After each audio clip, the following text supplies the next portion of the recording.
오늘의 말씀의 제목은 그리스도인의 고난과 위로입니다.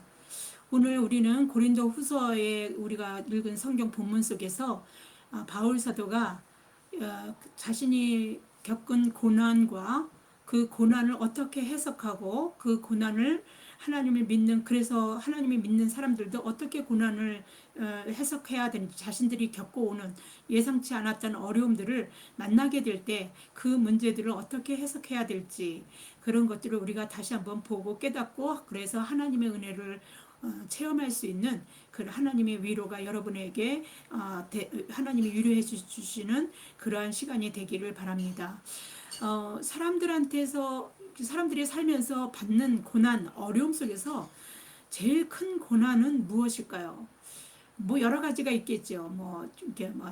이렇게 사업을 하다가 안 될 수도 있고, 여러 가지 뭐 망하기도 하고, 또 아주 큰 병에 걸려가지고 감당하기 어려운 상황 지경에 이를 수도 있고, 많은 것이 있겠지만, 저는 그런 것도 못지않게 어려운 게 뭐냐면 사람한테 당하는 배신입니다. 고린도 교회는 바울이 선교여행 2차 선교여행 때에 가서 세운 그런 교회입니다. 바울이 자신이 경험한 것, 이것이 살 길이고 이것이 우리 영혼을 영생할 수 있는 구원의 길이라는 걸 알기 때문에 한 말씀이라도, 한 사람이라도 그리스도께서 십자가에서 죽은 죽음이 헛되지 않도록 이 복음이 한 사람한테라도 더 전해져서 한 사람이라도 더 구원함을 받을 수 있도록 열심히, 정말 제가 선교 여행지를 다녀보니까 그 길이 만만치가 않았어요. 뭐 교통이 좋은 것도 아니고 거의 걸어서 다녀야 하는데, 그런 어려움 속에서 갈 때마다 이제 전략지는 그러니까 그래도 많은 사람들이 모여 있는 요충지에 세워서 그것이 그 속에서 사람들을 전도하고 그 사람들이 퍼져 나갈 수 있도록 이렇게 전략적으로, 아마 바울은 그렇게 생각하고, 고린도 지역도 마찬가지지만 그래서 고린도 교회를 세웠는데, 고린도 교회가 어떻게 했습니까?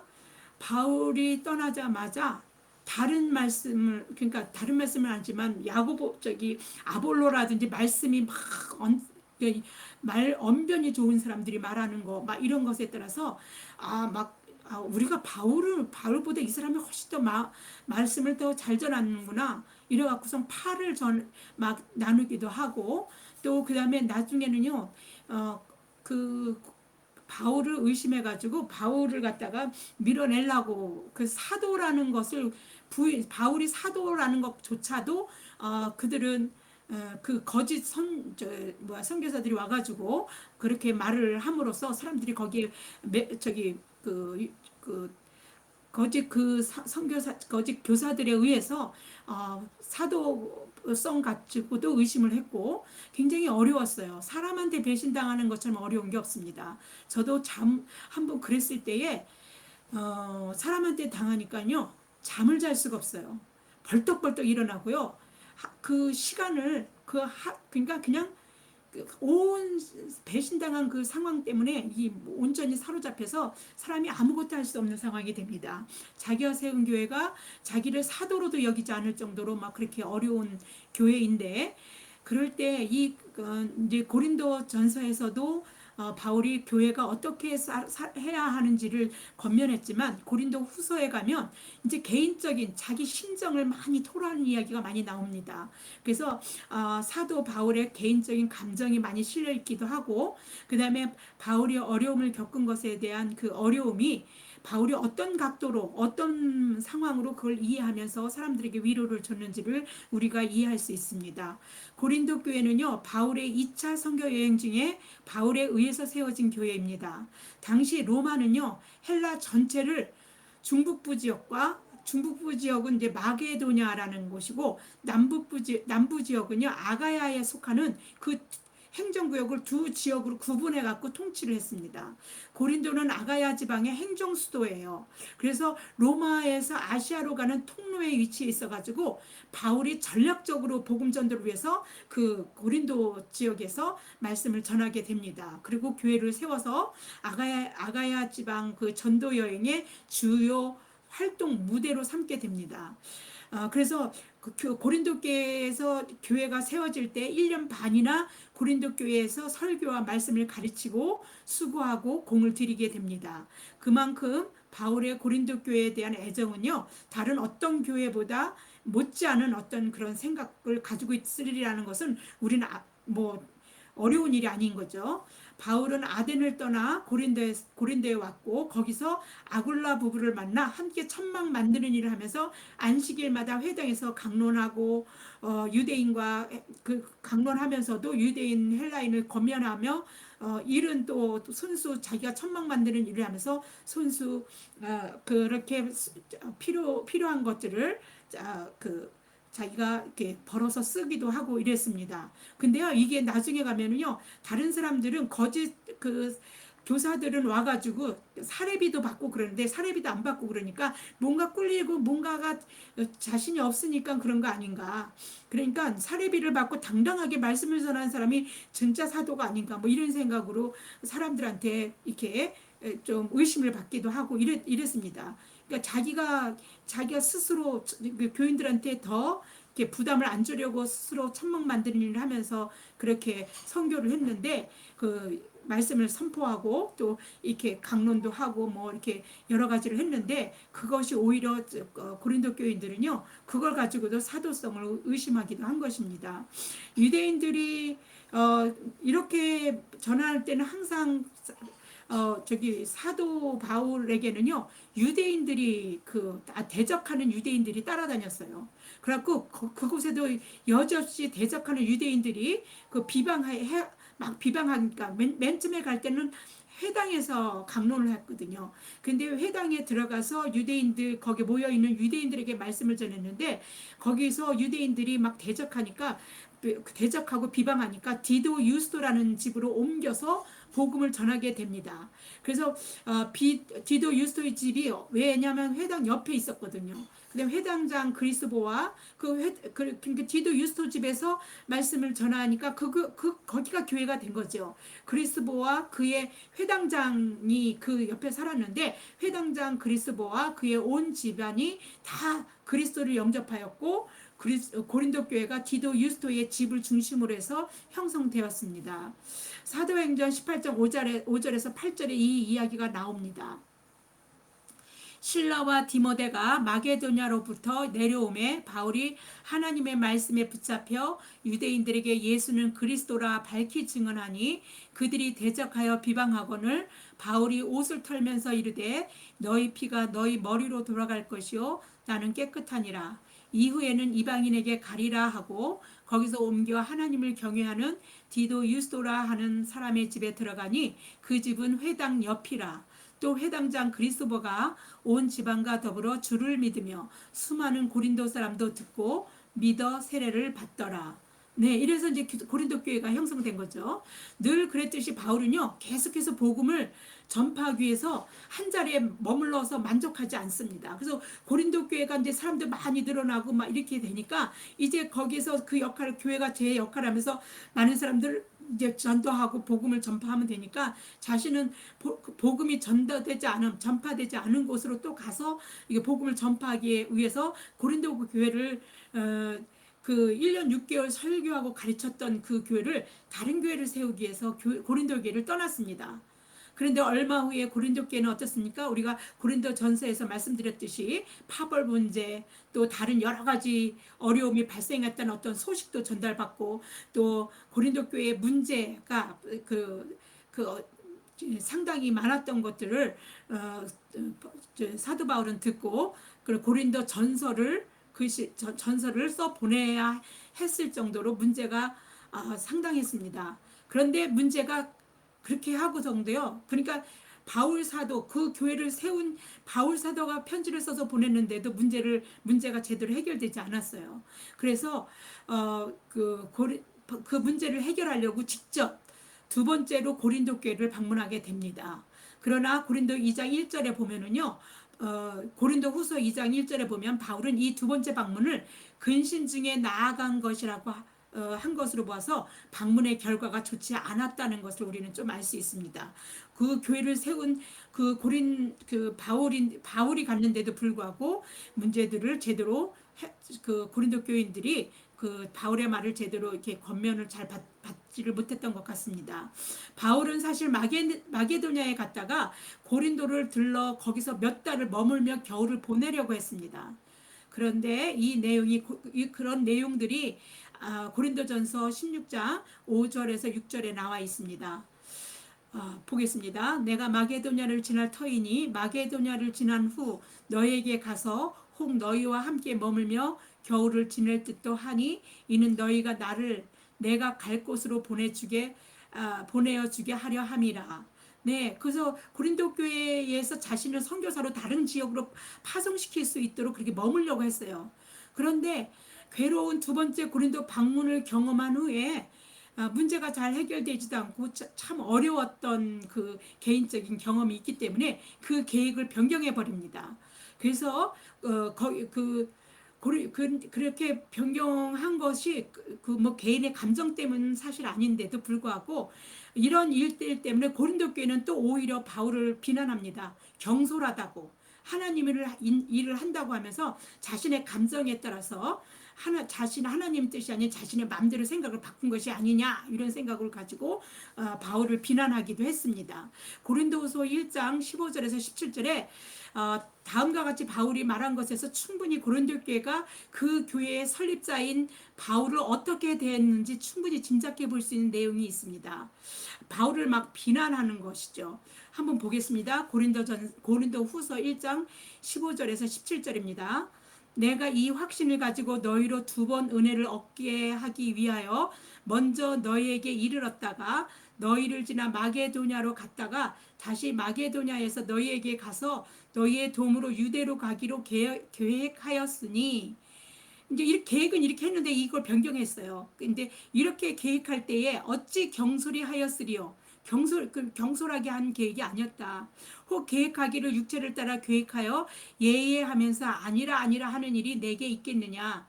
그런 게 아니다. 변경한 거에는 또 다른 일이 있다. 너희들을 위한 것이다라는 얘기를 다음에 또 하게 됩니다.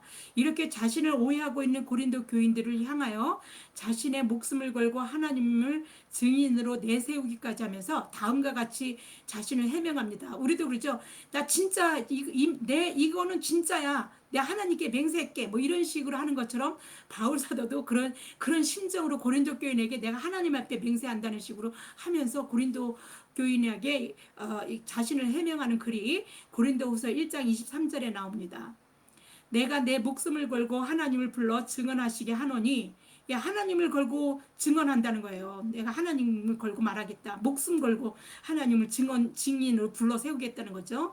내가 다시 고린도에 가지 아니한 것은 너희를 아끼려 함이라. 오히려 그들에게 좋지 않은 상황이 생길까봐 오히려 그들을 위해서 안 간 거라는 그겁니다. 그런데 그 고린도 교회를 위해서 안 간 건데 오히려 경솔하다 막 계획을 갖다 이리저리 손바닥 뒤집듯이 뒤집는 거구나 뭐 이렇게 생각한 것이죠. 바울은 고린도 교인들이 자신의 방문으로 근심하게 될 것을 우려해서 갈 때는 그냥 마게도냐로 갔다가 돌아올 때 고린도를 들려야 되겠다 이렇게 생각한 것입니다. 순전히 고린도 교회를 사랑하고 염려해서 교회를 근심하지 않게 하려고 변경한 것입니다. 개인의 어떤 그 편리를 위해서 마음을 바꾼 게 아닙니다. 바울은 고린도 교회를 방문하는 대신에 편지를 써서 보냈습니다. 그러나 교회가 문제를 해결하지 못한 것에 대한 바울의 엄중함과 감정이 고스란히 그 편지에 담겨져 있기에 고린도후서 2장 4절에 2장 4절 뭐 7장 8절에서 9절에 언급이 있는 것처럼 그 편지 속에 뭐라고 되냐면 눈물의 편지 또는 혹독한 편지 이렇게 그 편지를 그렇게 불렀습니다. 이 편지는요 디도를 통해 고린도 교회에 보내졌는데 지금은 남아있지 않아요. 그 바울이 고린도 교회에 여러 번 서신을 보냈는데 고린도 전서는 이전의 편지의 사본 고린도 전서 이전에도 보낸 편지가 있는데 그 편지와 눈물의 편지 또 혹독한 편지라고 불리우는 고린도 후서 이전의 이 편지는요 남아있지 않아요. 그래서 지금 우리가 성경으로 볼 수 있는 고린도 전서와 고린도 후서만 우리에게 있습니다. 바울은 에베소를 떠나 북쪽으로 가서 드로아에 당도하여 거기서 사역을 하고 있었습니다. 근데 고린도 교회의 편지를 혹독한 편지, 눈물의 편지라고 하는 편지를 가서 이 문제가 해결이 안 되니까 그 편지를 써서 디도 편에 보냈거든요. 그래서 디도한테서 그 고린도 교회가 자신의 편지를 받고 어떨 건지 그 결과를 알고 싶어서 빨리 디도를 만나고 싶었는 그 걱정, 뭐 고린도 교회에 대한 걱정이겠죠. 그 자신의 서신을 전달한 디도를 빨리 만나려고 고린도 교회 상황을 굉장히 듣고 싶어 했습니다. 그래서 그 드로아에서 사역을 잘 하고 있다가 그 만나지를 못하니까 마게도냐로 직접 막 가게 됩니다. 그 이야기가 고린도 2장 후서 2장 12절에서 13절에 나옵니다. 내가 그리스도의 복음을 위하여 드로아의 이름에 주 안에서 문이 내게 열렸을 때, 그러니까 드로아에서 전도가 잘 되고 있었다는 것입니다. 내가 내 형제 디도를 만나지 못함으로, 이 고린도의 저 소식을 알고 싶은데 만나지 못하니까 내 심령이 편하지 못하여 그 전도가 잘 되고 있는데 그들과 작별하고 어떻게 해요? 두일 제쳐놓고 마게도냐로 디도를 만나러 그래서 여기 작별하고 마게도냐로 갔노라 이렇게 써져 있습니다. 혹독한 편지로 불리는 것처럼 이 편지는요, 그 문제를 해결하지 못하는 교회를 책망해서 굉장히 준엄한 책망을 했던 편지입니다. 그래서 그 편지 내용에 효과가 있었는지 바울이 고린도 교회에 요구했던 몇 가지 어떻게 상황을 너네들이 어떻게 처신해야 될 것을 막 적어서 보냈겠죠. 그것이 그 상황을 그 바울이 요구했던 대로 잘 상황을 잘 대처를 하고 상황이 좋게 변화되어 가지고요. 교회의 사정이 전에보다 많이 호전되었다는 소식을 듣게 됩니다. 디도가 이 소식을 듣게 돼서 바울은요 너무도 기쁜 나머지 세 번째 고린도를 방문하기 전에 편지를 써서 이제 디도에게 전하게 되는데 그게 바로 오늘부터 나가는 바로 고린도 후서가 그 편지입니다. 그러나 디도가 바울에게 가져온 고린도 교회 소식은요, 교회의 문제가 호전된 건 맞지만 그런 기쁜 소식도 있었지만 이제 그 전에는 고린도 전서를 쓸 때 당시에는 이 정도까지는 아닌데 교회 안에 바울의 적대자들이 생겼다는 소식을 듣게 됩니다. 이들은 교회 안에 들어와서 자신들을 사도라고 말하는 거예요. 이렇게 사도라고 주장하면서 거짓 교사들인 거죠. 그래서 자기네들이 진짜 사도고 바울은 그러니까 사도가 아니다. 이런 식으로 얘기를 하는 거예요. 그러니까 사도 바울은 그래서 그들을 비꼬아가서 이런 식으로 얘기도 합니다. 지극히 크다 하는 사도들이라는 말씀인데 그들이 진짜 커서가 아니라 정말 자기가 자칭 그렇게 말하는 사람들이니까 그렇게 말하는 그런 사도들, 이런 말을 반어적 표현으로 써서 그들의 거짓된 명칭을 꼬집어내기도 합니다. 이들은 교회 안에서 어느 정도 교인들에게 언변이 좋으니까 강한 인상을 남기고 인기도 좋았고 그다음에 사례비도 받고 막 이렇게 하면서 돈을 받아가면서 합니다. 뭐 그 교회를 세웠던 바울은 자기가 자비량으로 막 일을 하면서 그 교회를 세웠는데 이들은 자기네들이 무슨 예루살렘 교회에서 파견되어 온 진짜 사도인 것처럼 해가지고 자기네들은 막 사례비를 받아가면서, 그러니까 사례비를 받으니까 어떻게 돼요? 이렇게 받으면서 하는 자기네들이 진짜다. 그렇게 얘기했던 것 같습니다. 그래서 교인들이 거기에 조금 현혹되기도 한 것 같고요. 그래서 교회에 어느 정도 얼마나 영향을 미쳤는지 사도로서의 바울의 신뢰성을 막 헐뜯다 보니까 사도인 바울은 그런 디도로부터 그런 소식을 들으니까 어떻게 됩니까? 자기의 사도직에 대한 그 정당성을 변화할 일이 생긴 것이죠. 그래서 또 여러 가지 이유도 있지만 이러한 일들 때문이라도 고린도 후서를 쓰게 될 수밖에 없었던 것입니다.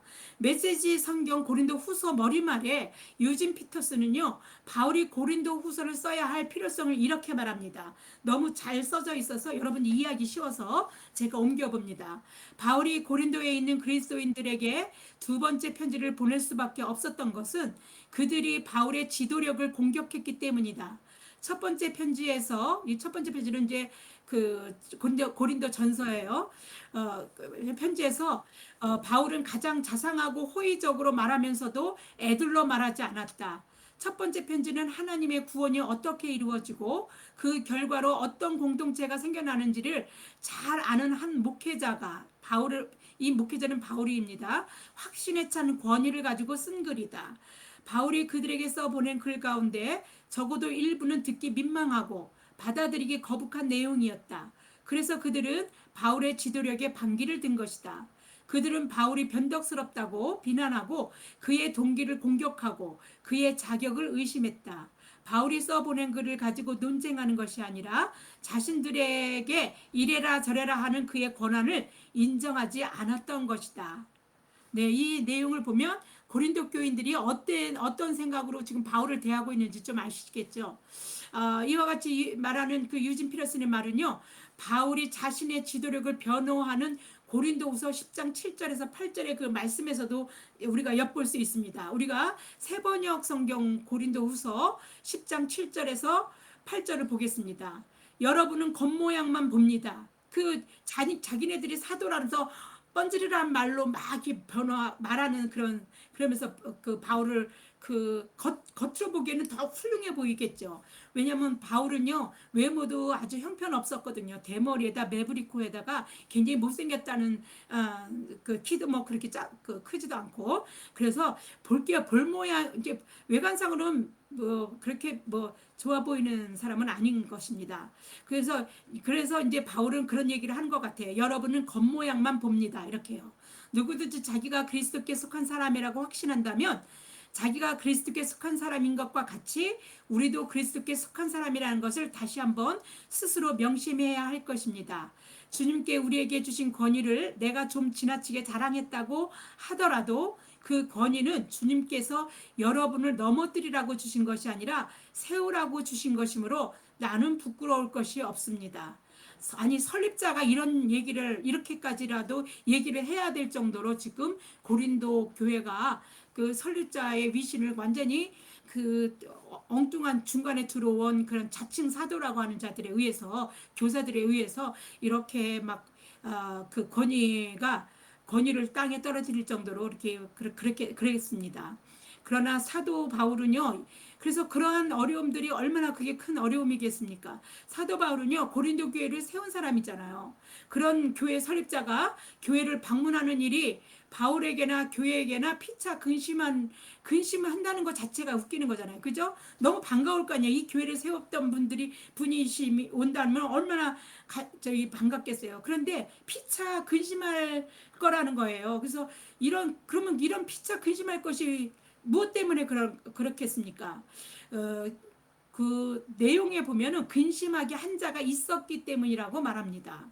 이 문제가 해결이 잘 안 됐어요. 우리 아마 기억나실 겁니다. 고린도 5장에 근친상간했던 자가 이게 그 사람 이야기였을 것으로 추정을 합니다. 교회가 이 자를 치리하지 않았어요. 이 사람을 그러니까 그것이 잘못되었다라는 걸 교회가 해서 그를 이제 회개할 수 있는 기회를 주게 쫓아내 경고를 하거나 뭘 했어야 되는데 교회가 그렇게 하지 못해서 바울이 굉장히 단호하게 얘기했는데도 그 문제가 해결되지 않았어요. 교회가 그를 치리하지 않았던 일을 두고 사도 바울을 엄중하게 고린도 교회에다가 경고를 했었습니다. 그는 바울의 요청으로 징계를 그래서 나중에 이 사람 문제가 해결되면서 교회가 좋아졌다라고 디도로부터 소식을 듣게 되는 건데 그래서 바울의 요청 때문에 징계를 받게 됐습니다. 처음에는 징계를 이 사람이 거부했어요. 어느 정도 어떤 교회에서 영향력이 있었던 교인이었던 것 같습니다. 그래서 누가 함부로 그 사람을 좀 치리하기가 좀 그랬었는데 그래서 바울 사도의 요청으로 하지 못하고 있다가 너무 엄중하게 바울이 그렇게 얘기하니까 징계를 하게 됩니다.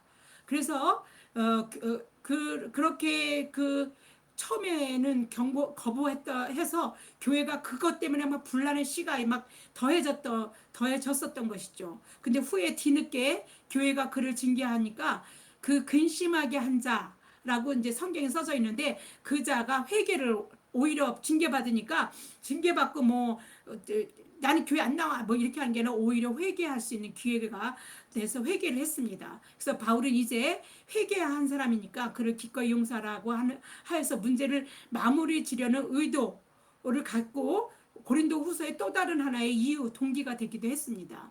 바울은 회개한 그를 용서하고 교회가 받아들이기를 고린도 후서에서 권고하고 있습니다. 고린도 후서 2장 5절에서 7절입니다.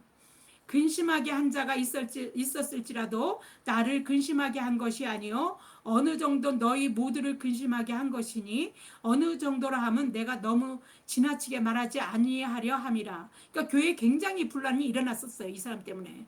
이러한 사람은 많은 사람에게서 벌 받는 것이 마땅하도다. 그런즉 너희는 차라리 그를 용서하고 위로할 것이니 그가 너무 많은 근심에 잠길까 두려워하노라.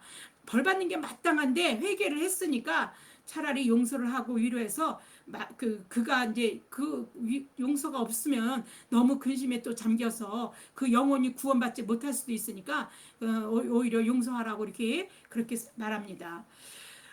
고린도후서 1장 1절에 보면 이런 말이 나옵니다. 하나님의 뜻으로 말미암아 그리스도 예수의 사도된 바울과 형제 디모데는 고린도에 있는 하나님의 교회와 또 온 아가야에 있는 모든 성도에게라는 말로 시작해서 이렇게 수신인이 고린도 교회만이 아니라 아가야에 있는, 그러니까 고린도 교회가 그 행정 수도이니까 그 지역, 그 밑에 지역 중심으로 해서 뭐 아가야 지방의 모든 성도들에게 이 말씀은 성도의 이야기니까, 교회의 이야기니까 다 볼 수 있고 읽을 수 있도록 그렇게 편지의 대상을 넓힌 것입니다. 이는 여러분이 고린도 후서를 읽게 되는 순간 여러분도 교인이잖아요. 여러분이 수신인이 되는 것입니다. 교회의 문제는 내가 교회에 있는 한, 내가 교인으로 있는 한, 그것이 교회 안에 있든 아니면 교회 밖에 있든 하나님은 그런 우리에게, 하나님은 바울을 통해서 오늘 우리에게 이 편지를 보내신 거라는 마음으로 읽게 되면 하나님이 우리에게 우리 교회 안에서의 신앙생활 속에서 더 많은 은혜가 여러분 것이 될 수도 있습니다. 고린도후서는 바울의 자서전이라고 불릴 정도로 바울 개인의 감정과 인간적인 모습이 두드러집니다. 바울은 1차, 2차, 3차에 걸친 선교 여행 중에 엄청 많은 어려움을 겪었습니다. 간접적으로 겪은 어려움이 단지 그가 어려움을 겪으면서 깨달은 게 있어요. 이 어려움이 어려움으로 끝나는 게 아니라는 걸 알았습니다. 고난을 통해서 하나님의 은혜가 그에게, 이 고난을 통해 오는 은혜가 세상이 줄 수 없는, 말할 수 없는 은혜로 채워진다는 것을 경험하게 된 것입니다. 하나님의 자녀들에게는 그런 것이 있습니다. 지금 어렵습니까? 어렵다는 것은 하나님의 은혜가 우리를 채우시기 위해서 준비하고 있다는 것으로 여러분 위로를 받으시면 참 좋을 것 같습니다. 그 고난을 통해 자신이 받은 하나님의 위로와, 그래서 위로를 받고 은혜를 받게 된 그 위로와 은혜가 고난을 또 다른 사람이 겪는, 그 고난을 겪는 사람들을 위로할 수 있게 하는 것이 하나님의 뜻이라는 것을 바울은 깨닫게 되고, 이것도 고린도 교인들에게 권면합니다. 고난을 통해서 오는 하나님의 위로와 은혜를 자신이 경험해서 깨닫고 알게 된 것처럼 그런 고린도 교인들도 그렇게 위로를 주고 은혜를 받는 자가 되라고 이렇게 경험을 얘기하고 있습니다. 애통하는 고난이 없이는 하나님의 위로는 없습니다. 고난은요, 하나님의 위로를 받는 은혜의 통로입니다. 그냥 하나님이 필요 없이 그냥 잘 먹고 잘 살고 내 뜻대로 그냥 해가면서 그럭저럭 살아가는 사람에게는 하나님의 위로는 오지 않습니다. 하나님의 위로는요, 우리가 고난 속에 우리가 어찌할 바를 모르고서 이 고난을 어떻게 이겨낼지 모르는 사람들, 지금 겪는 이 문제들이 어떻게 해결될지 모르는 사람이 하나님을 찾으면서 문제 해결을 바랄 때 하나님은 그 문제를 통해서 우리에게 위로와 힘을 주시는 것입니다. 사람은 누구나 삶의 안전과 안전함, 그리고 평안함을 추구합니다. 그 길이 어쩌면, 그래서 그걸 행복이라고 말할 수도 있겠죠. 그 길이 어쩌면 하나님으로부터 멀어지는 길이라는 것을 어쩌면 깨닫지 못해요. 너무 평안하다 그러면 하나님을 찾지 않고, 안전하다, 이제 삶에서 더 이상 불안함 없이 안전하게 살고 있으면 하나님이 왜 필요하겠습니까? 이런 것은 하나님을 오히려 멀리 할 수밖에 없는 것이 됩니다. 사람은 평안하다, 안전하다 할 때에 하나님을 찾지 않습니다. 대부분 하나님을 찾을 필요가 없기 때문입니다. 현재의 어떤 어려움으로 앞이 막막하거나 답답함이 있습니까? 고린도후서 6장 2절 보라 지금은 은혜 받을 만한 때요 보라 지금은 구원의 날이라고 한 말씀처럼 그때가 바로 하나님의 위로를 받을 은혜의 때입니다. 하나님은 환난을 통해 우리를 위로하십니다. 고린도후서 1장 4절입니다. 우리의 모든 환난 중에서 우리를 위로하사 우리로 하여금 하나님께 받는 위로로서 모든 환난 중에 있는 자들을 능히 위로하게 하시는 이시로다. 네, 환난을 겪게 되면 하나님의 위로를 받게 된다는 것입니다. 하나님의 자녀들에게는 하나님의 위로가 그때 받게 됩니다. 어려움이 얼마나 크고 감당하기 힘들었으면 사회 소망까지 끊어졌다라고 그 사도 바울이 말했겠습니까? 그러니까 우리가 겪는 그 어려움은 아무것도 아닌 거죠. 그러나 그와 같이 감당할 수 없을 것 같은 어려움을 만나야 비로소 그런 바울 사도처럼 그때 사람은 하나님을 어떻게 합니까? 이건 사람으로서 할 수 없으니까 하나님을 의지하게 의지해야만 된다는 것을 깨닫게 됩니다. 바울은 바로 그와 같은 사회 소망까지 끊어진 환난을 경험했던 사람입니다. 그리고 그때 하나님이 하나님만 의지하게 그때 하나님을 의지해야 한다는 사실을 또한 깨달은 사람입니다. 엄밀히 말해서 하나님을 의지했다기보다 하나님이 하나님만 의지하게 하셨다고 하는 말이 맞습니다. 우리는요, 조그만 지푸라기 내 힘으로 뭔가 좀 할 수 있다면 하나님 찾는 것보다 내 힘으로 뭐 할 수 있는 거를 시도하는 게 더 빠르죠. 하나님 찾는 것보다요. 그래서 우리가 하나님을 찾았다면 내가 찾은 것 같죠? 하나님이 하나님을 의지하도록 우리를 그렇게 하게 하셨다는 것입니다. 그래서 그러한 사실을 깨달은 바울은요, 하나님이 자신을 사망에서 건지셨고 건지실 것이고 건지시기를 바란다라고 말합니다. 이게 하나님이 건지셨다는 걸 깨닫고 또 건지실 것이고 건지시기를 바란 이걸 한마디로 말하면 신앙생활이에요. 신앙생활. 우리가 신앙생활 하고 있으니까 이것을 신앙생활이라고 말합니다. 하나님 그래서 이제 그 고린도후서 1장 8절에서 10절을 보겠습니다. 형제들아 우리가 아시아에서 당한 환난을 너희가 모르기를 원하지 아니하노니 힘에 겹도록 심한 고난을 당하여 살 소망까지 끊어지고 우리는 우리 자신의 사형 선고를 받은 줄 알았으니 이는 우리로 자기를 의지하지 말고 오직 죽은 자를 다시 살리시는 하나님만 의지하게 하심이라. 예, 하나님만 의지하게 하나님이 하셨다는 겁니다. 그가 이같이 큰 사망에서 우리를 건지셨고 또 건지실 것이며 이후에도 건지시기를 그에게 바라노라. 하나님에게 늘 우리 인생을 온전히 하나님께 다 의지하는 것이죠. 시집살이를 당한 사람이 시집살이를 시킨다는 말이 있습니다. 환난으로 하나님의 위로를 받은 사람은요, 그 위로를 받고 그냥 자기 인생만 사는 게 아니라 다른 사람을 위로하는 자가 됩니다. 자신처럼 곤란을 겪어서 하나님의 위로를 받았으면 그 위로받은 것 때문에 그런 곤란을 겪는 사람을 위로하는 그래서 위로하는 자신을 통해서 다시 위로받는 자가 있게 되면요, 그것이 또 위로받는 자만 위로받게 되는 게 아니라 위로를 하게 했던 나까지도 살아나는 경험을 하게 되는 겁니다. 누군가에게 도움을 줬다고 그럼 끝나는 게 아니라 그 도움을 준 것만이 아니라 그 도움을 준 그 사실로 인해서 나도 살아나고 상대방도 살아나는 일이 그게 바로 그리스도가 생명을 살리시는 일을 우리가 참여하는 일이라고 할 수 있는 거라고 말할 수 있습니다. 그래서 위로하는 자는 자신으로 인해 위로받은 자로 말미암아 또한 도로 다시 위로를 받게 되는 거예요. 그러므로 하나님의 역사하심을 경험하고 고난을 넉넉히 이기고 견디는 힘을 얻게 됩니다.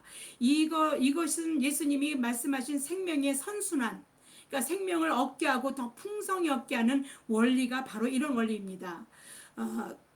바울 사도는 이러한 고난의 원리를 깨닫고 고린도 교인들에게 서론격에 해당하는 안부를 물으면서 이제 편지를 쓰는 1장에서 이 편지를 쓴 겁니다. 1장 6절을 보겠습니다. 우리가 환난 당하는 것도 너희가 위로와 구원을 받게 하려는 것이요, 우리가 위로를 받는 것도 너희가 위로를 받게 하려는 것이니 이 위로가 너희 속에 역사하여 우리가 받는 것 같은 고난을 너희도 견디게 하느니라. 우리가 고난을 이런 식으로 해석하게 되면 우리의 고난은요 아무것도 아니에요. 하나님 은혜를 태우고 하나님 위로가 채워지는 놀라운 역사들이 우리 가운데 계속해서 여러분들이 경험을 하게 됩니다. 네, 기도하겠습니다.